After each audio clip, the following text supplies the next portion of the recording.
Shavua Tov ve Chodesh Tov en ce dimanche 1er décembre, et surtout Rosh Chodesh Kislev. Nous sommes la fin du mois de Cheshvan et nous rentrons dans le mois de Kislev, un mois exceptionnel pour le peuple d'Israël. Et justement, le cours d'aujourd'hui va parler d'une avant-garde sur la fête de Hanouka, puisque nous parlons d'avoir un fils. On peut avoir beaucoup d'enfants, mais d'avoir un fils particulièrement fils, ce qu'on va voir tout de suite, c'est une dimension qui doit tous nous interpeller, puisque c'est la seule chose qu'on laissera sur terre. Je suis racheté d'ailleurs par Nedi Zbero, pour l'élévation de l'âme de leur ami Jacques Yaakov Ben Liza. Roi Hashem, Tenachenu, Began Eden, Elion, Vechol, Shorvim, Imo Bichlal, Arachim, Yifsarechon, Bechen, Yirason, Maramen, Yihye, Nishmatot, Rab, Tzor, Chaim, on sera tous nos otages, Kol Hachayalim, Bezrat Hashem, Kol Am Israël, Kol Cholim, Israël, Kol Tsuim, Israël, toutes les personnes blessées, Hashem, Yivarech, et Am Israël. On commence tout de suite, parce que j'ai deux cours à faire l'un après l'autre, et j'aimerais bien commencer maintenant. L'un des niveaux les plus recherchés dans une famille réussie, c'est d'éclairer le potentiel de chacun de nous. C'est-à-dire que quand on a des enfants, notre but, c'est d'en faire d'une certaine façon des lumières. Et pourquoi est-ce qu'on ferait nos enfants une lumière? Pourquoi ce ne serait pas autre chose? Parce que le peuple d'Israël a cette particularité d'être une lumière. Tout ce qui touche au peuple juif est relié à la lumière. Nos prières, Yotzer Or mipene Chosher, Vechocher mipene Or, les bougies de Shabbat, les bougies de Yom Tov, les bougies de Hanouka. Regardez bien que toute la Torah, on a même le minhag selon le Arizal de rentrer sous la choupa avec des bougies allumées. Le peuple d'Israël, par exemple dans une bête à Knesset, comme l'enseigne la Halacha, c'est que le Zohar HaKadosh, il ne faut pas pris dans une synagogue où il n'y a pas de fenêtre, il faut qu'il y ait de la lumière. Contrairement à certaines d'autres religions où c'est plutôt obscur. Chez nous, c'est interdit. Il faut que ce soit lumineux, à tel point que les Mekoubalim nous disent que Shabbat arrête de faire des économies d'électricité. C'est important de laisser de la lumière dans la maison, de laisser allumer la main. Le salon, la salle à manger, tout de suite, bon, à quelle heure on va se coucher? On va dire 11h, 11h30, ça s'éteint. Faire des économies. Tout ce qui est dépensé en l'honneur de Shabbat, à quel jour te le rend, c'est pas fixé de Rosh Hashanah jusqu'à Rosh Hashanah, Mitishri Vatishri. Et la reine, le judaïsme, quand on dit par exemple d'une maison qu'on va enlever des mauvais esprits ou des mauvaises choses, ça vient aussi du fait que c'est pas assez mouhar. Ouvre les fenêtres, laisse rentrer la lumière. La lumière chasse l'obscurité, qu'elle soit spirituelle ou physique. La reine, Ketotza misé, en résultant de cela, il est important de savoir que chaque bougie de Hanouka, le Chanech et Yeled Betsuras, c'est de faire sortir cette Neshama. Comme la Torah est faite de feu, comme c'est marqué dans la paracha de Vezot HaBeracha, qui clôture la Torah, dans Masret Betsa, Betaf Kaf E, le Minastam, Kaf E, Amoud Bet, Esh Dat Lamo, Esh Dat Lamo. Je donne une Torah de feu. Pourquoi dit la Gemara? Parce que le peuple d'Israël est fait de feu. Donc c'est important de savoir que dans chaque âme juive, chez les nations du monde, il y a certainement des étincelles. Je suis pas en train de parler d'eux, je suis pas en train de parler de nous pour l'instant. Eh bien, il faut savoir que dans chaque âme juive, que ce soit de l'homme le plus chacham, le plus intelligent, le plus exquis, le plus ce que tu veux, jusqu'au juif le plus bête, le plus simple, le plus en bas de la liste, dans les deux cas, il y a une étincelle. Et dans les deux cas, il y a quelque chose de puissant, et c'est à nous de le révéler. On verra que pas beaucoup de gens ont réussi, puisque si on fait une Xerashava, prenons le cas de la paracha de Noach, qu'est-ce qui a marqué dans Noach? Et les Toldot Noach, Noach Ish Tzadik. Et là, on a un problème. Voici la descendance de Noach, Noach est Tzadik. Et le pire, c'est que la Torah insiste lourdement. Oto Raiti Tzadik Badorazé. C'est le seul que j'ai vu Tzadik dans cette génération. Mais la Torah nous dit, mais il a eu 3 fils. Et Shem, et Tram, et Yafet. Donc, Shem, Cham, on dit en français, comment ils disent en français? Cham et Yafet. Ok? Mais pourquoi tu me dis pas ça? Eh bien, parce que on a un problème. C'est que Noach n'a pas réussi à éclairer ses enfants. Il n'a pas réussi à faire sortir la lumière des enfants. Hein? Même Shem. Sinon, il y aurait marqué et les Toldot Noach, Shem. Et d'où est-ce qu'on sait ça, qu'il aurait marqué ça? D'où tu sors une chose pareille? La première règle vient nous apprendre la Torah que les seuls vrais enfants d'une personne qui ne te décevront jamais. C'est quand tu joues au loto, tu as une chance sur 1 million de gagner. Mais avec Dieu, quand tu mets là où il faut investir, tu as 1 million sur 1 million de chances de gagner. C'est 100% que tu gagnes. Ce sont les mitzvot que tu fais. Les vrais enfants d'un homme, ce sont ces mitzvot. Chez Neymar, et les Toldot Noach, Noach Ish Tzadik, Aya. Pérouche à la barre que la seule chose que Noach te considérer comme des enfants qu'il a illuminés. C'est pour ça qu'une mitzvah est appelée lumière. Quand on fait une mitzvah, on crée un ange, une lumière. Ouais. Eux, ils te décevront jamais. Ils descendent avec toi dans la tombe, ils montent devant le jugement, ils prennent ta défense. En laem akbala. À partir du moment, comme c'est marqué, c'est d'accord, medetlat. Qui t'a dit qu'autour été vadorasé. Aval, il y a des moments où ça peut réussir. Mais la différence qu'il y a, je vais vous dire quelque chose qu'il faut quand même un peu retenir, c'est que ce qui a marqué pour Noach n'est pas marqué pour Abraham. Abraham pratiquait, comme c'est marqué, Ekev Shamata Bekoli. Ça veut dire, toi, tu m'as entendu, et tu as gardé mes préceptes et mes lois. Vous voyez, comme on l'a lu hier, avant-hier, et qu'on lit tous les jours dans la prière. Ouais. Ça veut dire quoi? Ça veut dire que de Noach, pourquoi on appelle ça Noach? Il reste sur Noach, parce qu'il respectait les 7 Noachides. Donc, si on veut répondre réellement à la question de pourquoi elle n'a pas réussi à éclairer ses enfants, la réponse est simple. Pour éclairer, il faut des allumettes. Il n'en avait pas. Parce que les 7 lois noachides sont les seules lois qui font la différence entre un humain et un animal. Vous regardez bien les 7 lois, elles sont basiques. C'est des lois sociales. Il n'y a pas d'extraordinaire. Il n'y a même pas besoin à la limite de Dieu pour pouvoir les mettre en application. Faut pas tuer, faut pas mentir, faut pas faire d'idolâtrie. Faut être idiot pour être idolâtre, de créer une statue, de dire maintenant t'es mon Dieu. C'est toi qui le crée, c'est lui qui est ton Dieu.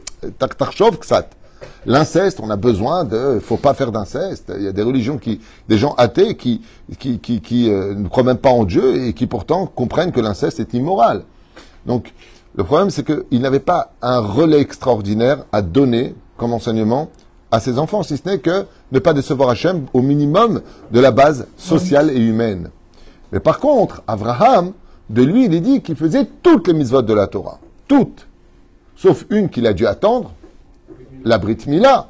Ouais. Alors, si on voit que Abraham Avinu avait des allumettes pour éclairer son enfant, on comprend pourquoi Yitzhak est devenu Yitzhak, parce qu'il lui a transmis. Et on voit que Yitzhak va transmettre à son fils. Ishtam Yoshev Oalim. Vous savez pourquoi il n'est pas marqué pour Noach Yoshev Oalim? Parce qu'il n'y avait pas réellement de quoi étudier, même si. Il faut savoir que les transmissions de la Torah depuis Adam jusqu'à Noach, de Noach jusqu'à Abraham, il y avait ces transmissions de la Torah. Mais elle était tellement facultative qu'on voit que Noach, qui fut sauvé, n'a pas pratiqué les mitzvot de la Torah. Il ne les a pas pratiqués dans l'absolu. Lama. C'est facultatif. Tu veux, tu fais. Tu veux pas, tu fais pas.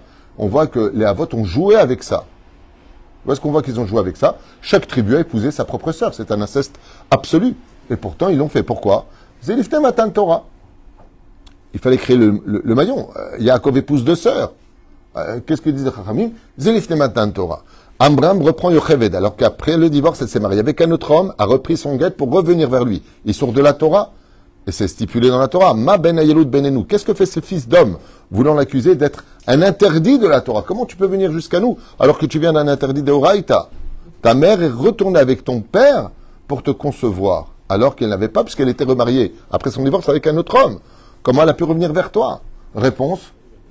Lokasha zelifne matan Torah. L'officialisation de la Torah va remettre les pendules à l'heure de façon maintenant reconnue. Mais avant cela, tu pouvais plus ou moins jouer puisque c'était que facultatif. Donc, est-ce qu'on faisait des mitzvot avant? Non. On prenait le salaire. Pour chaque chose qui était accomplie, on en prenait le salaire. La différence, c'est que depuis le Har Sinaï, toutes les mitzvot que nous faisons, pour certaines, on en prend le salaire et sur terre et après la mort, mais en général, elles nous sont préservées pour le monde futur. C'est pour cela que vous ne vous étonnez pas de voir des gens pieux, pratiquants, religieux, assidus à l'étude et au respect de la Torah des mitzvot, galérer. Pourquoi est-ce qu'ils galèrent?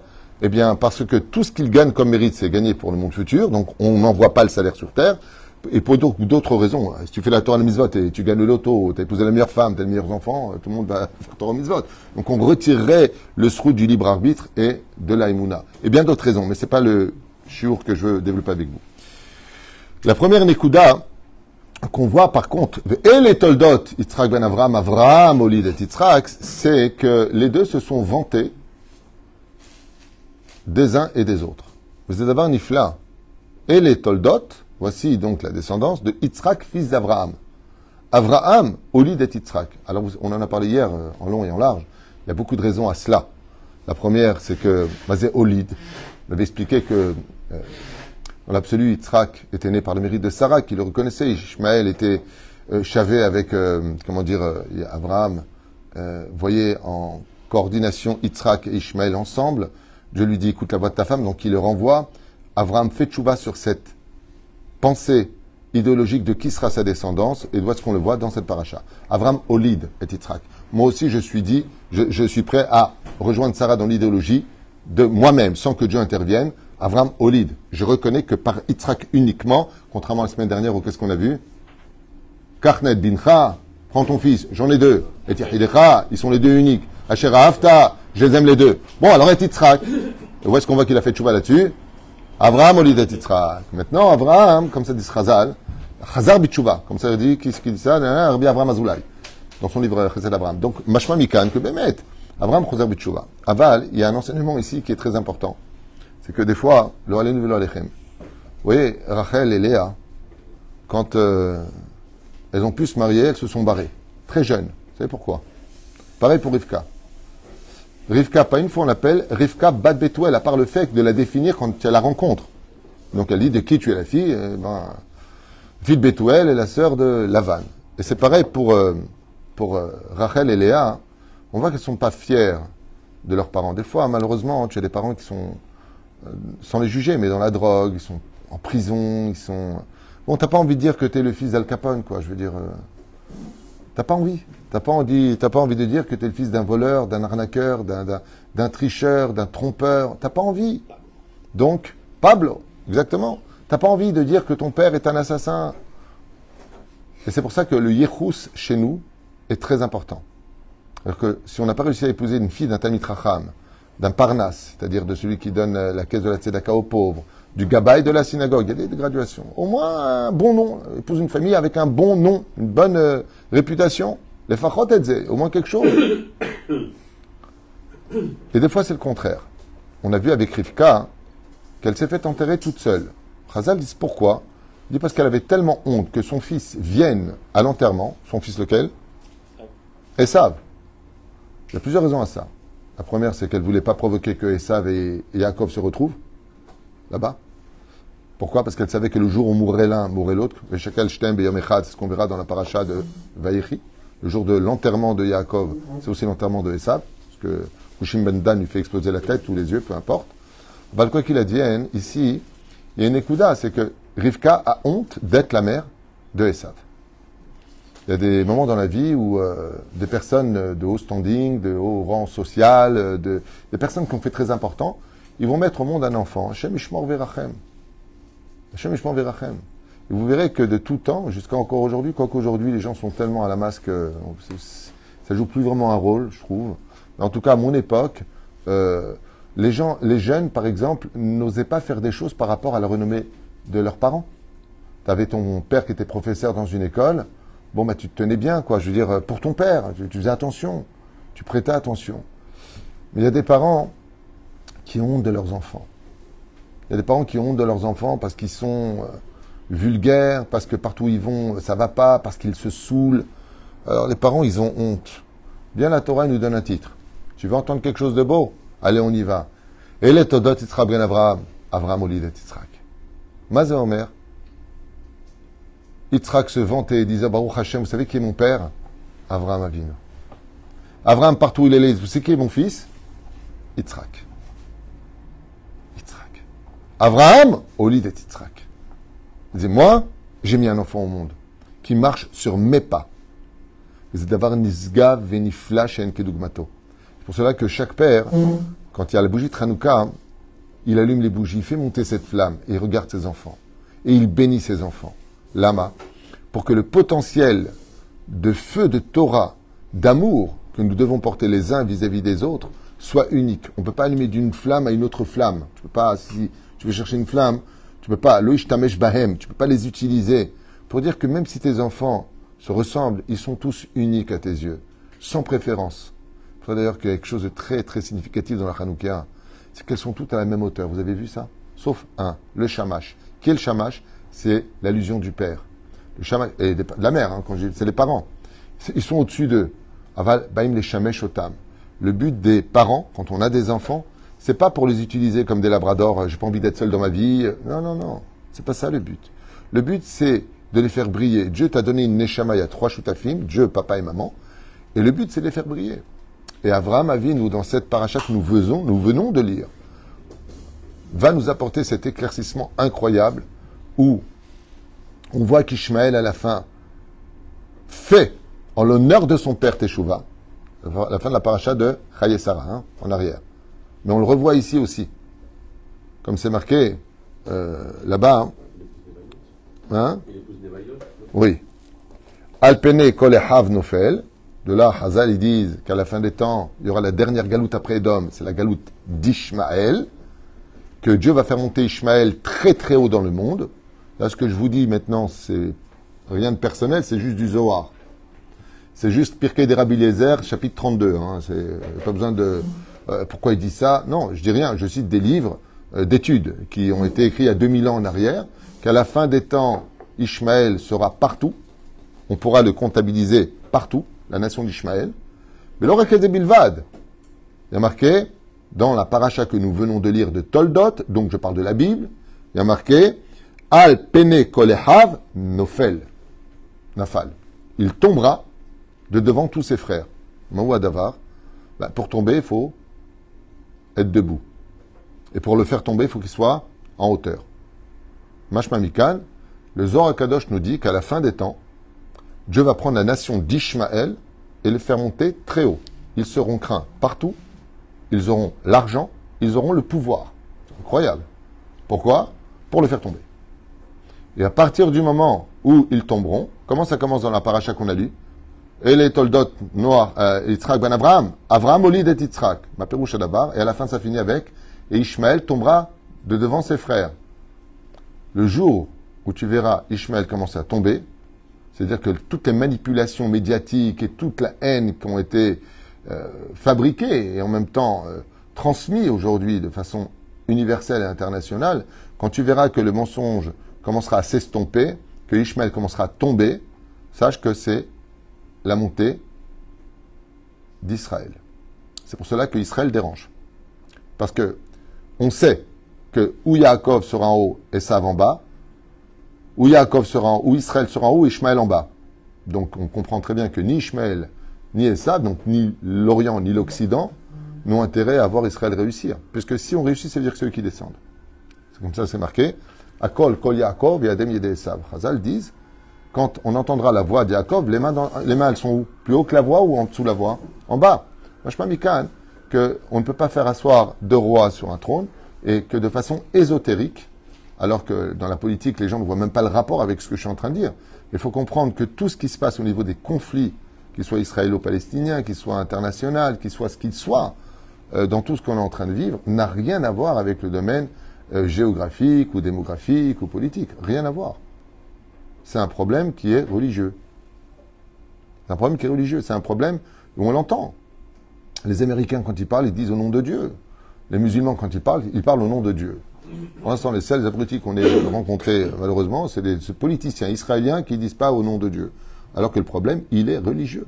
Il n'est pas là pour autre chose. Mais la reine, on voit, pour en revenir à notre chiour, que Abraham Avinu, alav shalom, il est fier d'avoir un fils comme lui. C'est bon d'avoir un fils. Aujourd'hui, ce qu'on peut demander en 2024 de l'ère vulgaire, bientôt 2025,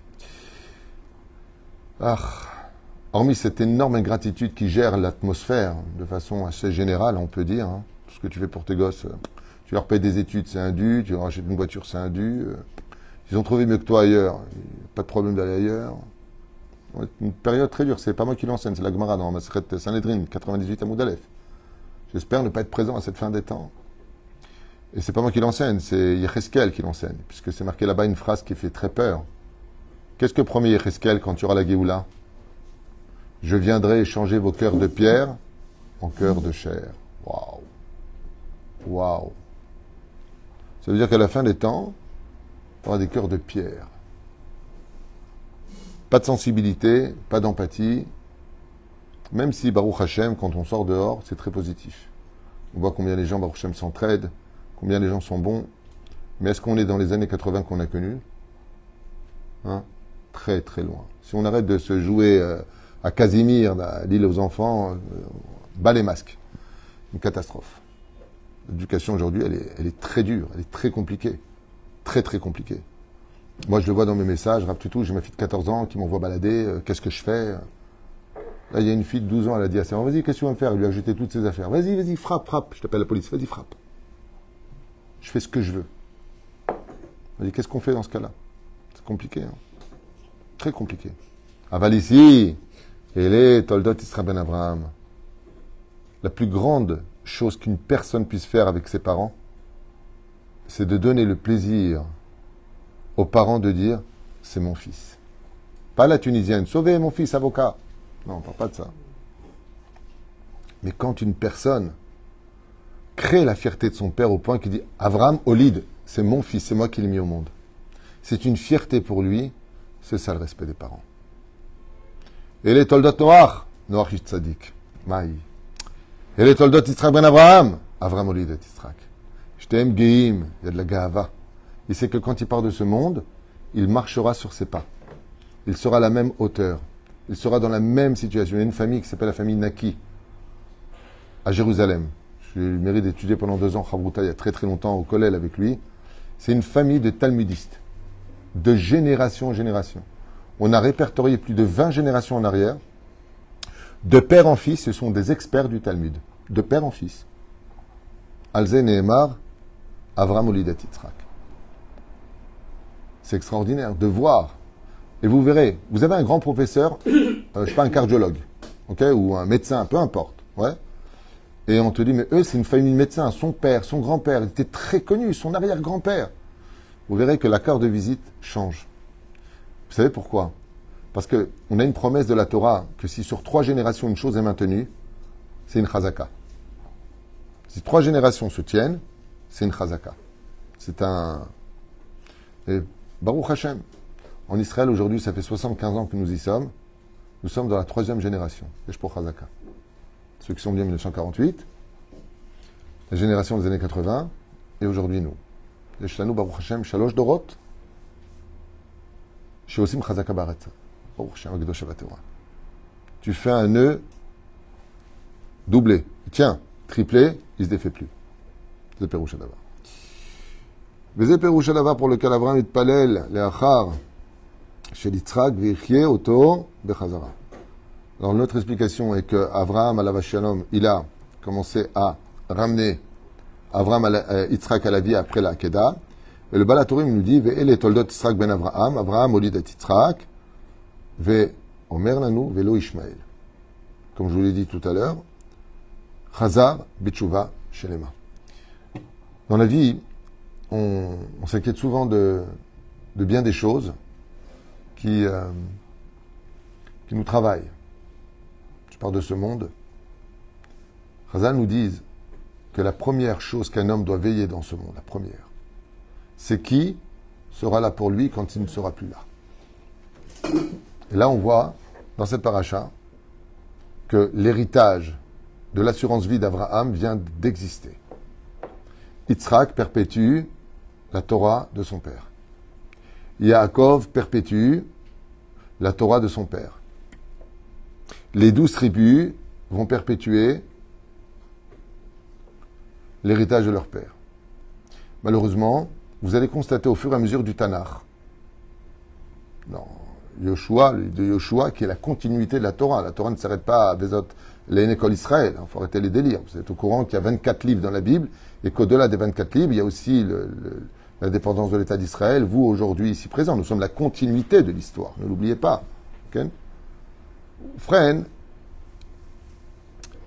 chaque fois qu'on a déconnecté notre esprit de cet héritage spirituel qu'a été la Torah et les mitzvot, vous verrez que les noms sont complètement oubliés. Tous les rois rachats qui ont existé, si ce n'était pas en l'honneur du prophète existant à son époque, on ne le connaîtrait même pas. Il serait marqué dans le livre de Mélachi, c'est là, Mélachi, pas de problème. Mais si je vous dis par exemple Omri, c'est qui? Pas Enta Omri de l'autre, hein, Omri. Tu sais pas qui c'est?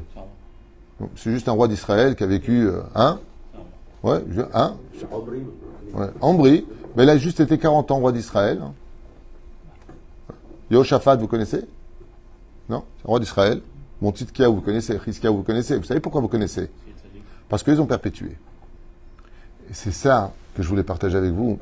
Le souvenir des noms qu'on retient, sont ceux qui perpétuent cette Torah exceptionnelle où il n'y a pas Abraham sans Yitzhak, il n'y a pas de Yitzhak sans Yaakov, il n'y a pas de Yaakov sans les tribus d'Israël. Et c'est ce qu'on lit tous les jours dans la Mida, 3 fois par jour. Eloké Abraham, Eloké Yitzhak, Eloké Yaakov. Et ensuite, qu'est-ce qu'on fait? On parle des 12 tribus, du mérite des 12 tribus qui nous accompagnent. Mashma Mikan, qu'en réalité, la transcendance que nous avons au niveau de l'enseignement a réavivé les bougies, les lumières plus exactement, mazé bougie en hébreu, Nefesh Ruach, Veneshama. La flamme, c'est la Neshama. Quand tu réavives le Nefesh, le Ruach et la Neshama de chacun de tes enfants, cette lumière que tu fais briller, en réalité, fait briller ton nom. Et ça, c'est le secret de la paracha que nous venons de lire. Et les Toldat Yitzhak ben Avraham, Avraham Olidet Yitzhak.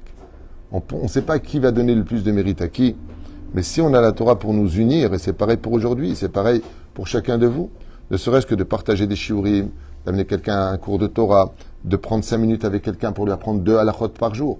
Ma she'achol la'asot. Le mérite qu'il a, comment il s'appelle, Lionel, extraordinaire. Il est technicien de Torah Chaim ou El Moshe, extraordinaire. Il diffuse de la Torah. Combien de messages, de juifs comme de non-juifs, tu reçois par jour? C'est extraordinaire, les messages. Nachon? Tu peux nous lire le dernier que tu as reçu, là? Le plus extraordinaire, c'est que les gens utilisent des mots hébreux. Baruch Hashem, Rav Tuitou, j'ai écouté votre cours. Des non-juifs, ils te disent, je suis de confession chrétienne, de confession musulmane, de confession... J'étais athée jusqu'à vous connaître. J'ai même un musulman qui a écrit quelque chose de sympathique. Il a dit, je ne connaissais pas les juifs, je les avais en haine. Depuis que j'écoutais vos cours, j'ai appris à connaître les juifs sous une autre facette et c'est dommage qu'on n'apprend pas à vous connaître. Ah, c'est quoi ça? C'est le dernier.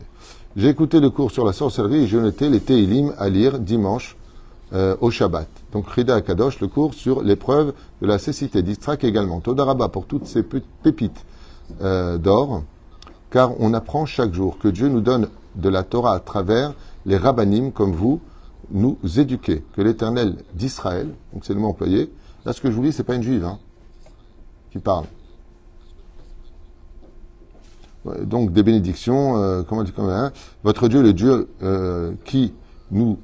en qui nous avons la foi, moi et mes enfants aujourd'hui, vous garde et vous protège, votre épouse, votre descendance, et vous et le peuple d'Israël répandu sur toute la surface de la terre, car au commencement, Hachem crée le monde pour la Torah et pour le peuple juif, Kol HaKavod, et il me marque en bas, Kol Tuv.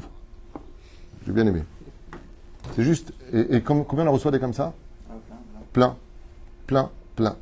Diffuser la Torah, apporter Baruch Hashem, cette connexion d'amour, en remettant les choses un peu à leur place, en toute objectivité, si on n'a pas cette haine de préjugés, avant même d'écouter un juif, automatiquement il est. L'onachon. La Torah est une Torah de vérité. Am Israël est un peuple merveilleux, et c'est dommage qu'au lieu de faire un travail universel ensemble pour servir Hashem, car le but d'Israël dans son existence, si on doit le transmettre à nos enfants, nous avons aussi un autre but. C'est que Israël se doit être une lumière pour les nations, ne l'oubliez pas. L'une des choses qui fâche le plus le Créateur du monde, c'est le Chilul Hashem aux yeux des nations. Chez Nehemar, Ki timitem et shemi bagoïm, car vous avez rendu mon nom impur parmi les goïms. Quand un juif qui porte ce titre fait de l'arnaque au téléphone et qu'il arnaque des non-juifs, sachez que c'est un Chilul Hashem sans limite. C'est horrible ce qu'il a fait. Tout ça pour de l'argent. Tu as sali le nom d'Israël, parce qu'ils ne disent pas le juif qui vit dans telle maison qui s'appelle un tel. Non, les Israéliens, les juifs. Raval. Vous savez pourquoi ils disent les? Parce qu'ils savent que nous sommes un peuple. Ils nous voient unis. Quand ils envoient des bombes, des missiles, ils ne font pas la différence entre celui qui vient de la droite ou de la gauche, qui a une kippa ou qui n'a pas de kippa. T'es juif, c'est tout ce qui m'intéresse. Eux, ils savent que notre provenance, notre source, c'est l'unité d'un peuple, d'une famille. Vous constaterez, comme je l'ai dit la dernière fois, il y a longtemps dans un cours, que le seul peuple au monde qui est resté famille jusqu'à l'époque du Dor à Plaga, de la tour de Babel, où là-bas la malédiction va exploser, Dieu se met en colère contre eux de quelle façon? Il cesse l'existence des familles dans les pays. Jusqu'à présent, Canaan, il a créé le pays de Canaan, Pout, et ainsi de suite. Quoique en réalité, pas du tout, Canaan a volé le pays de Shem. Canaan s'appartenait à Shem à la base, et il a conquis, comme ça disent les Chachamim. Mitzrayim, c'est qui a créé Mitzrayim? Mitzrayim, c'est son nom. Donc c'était les familles. Le seul peuple qui est resté une famille, le seul, c'est Israël.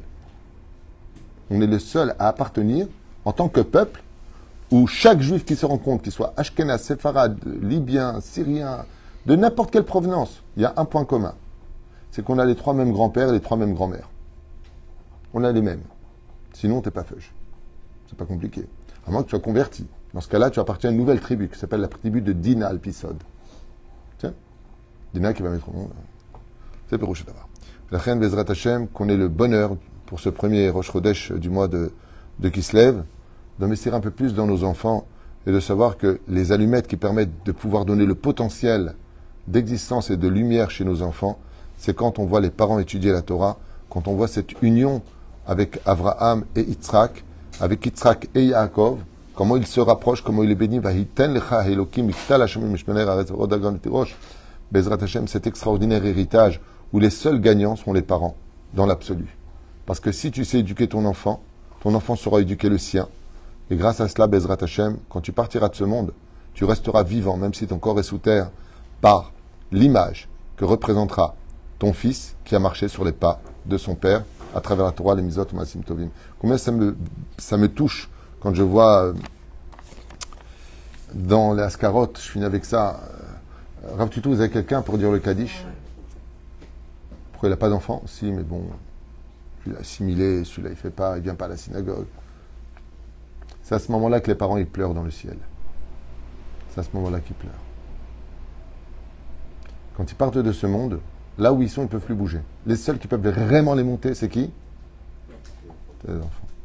Pour cela que Bezrat Hashem Ezeu Chacham, Aroet Anolad. Aroet Anolad, Olid et Yitzhak. Mazer Chacham écrit des livres, diffuse des livres, soutient la Torah, soutient un avrer, laisse ton nom quelque part. Prends une assurance vie après ta mort. Si tes enfants ne sont pas à la hauteur, alors investis-les dans une yeshiva, dans un endroit où ton nom, il y aura ta plaque et on n'oubliera pas ta askara. Parce que dans le monde d'en haut, la askara est tellement importante pour le niftar qu'on fasse des mitzvot pour lui, qu'elle est comparée au peuple qui attend le Mashiach. Chaque fois qu'il y a l'askara d'une personne, il prie le ciel qu'on ne l'oublie pas ce jour-là. C'est pour ça qu'on appelle ça en hébreu Azkara, qui veut dire le jour de souvenir. Je me souviens de toi, je ne t'ai pas oublié. C'est le Pérouche d'abord pour lequel Bezrat Hashem, Shiniske le Olid Banim ou Banot, Bar Kayama Lechaim Tovim ou Shalom, qui marcheront sur la Torah, les Mizot Maasim Tovim. Mais aujourd'hui, juste qu'ils aient un bon cœur, ce sera déjà génial. Avoir un bon cœur, de la compassion, de l'humilité, c'est déjà énorme. Avec de la Torah, c'est le best and the best. Baruch Adonai Leolam. Amen ve Amen.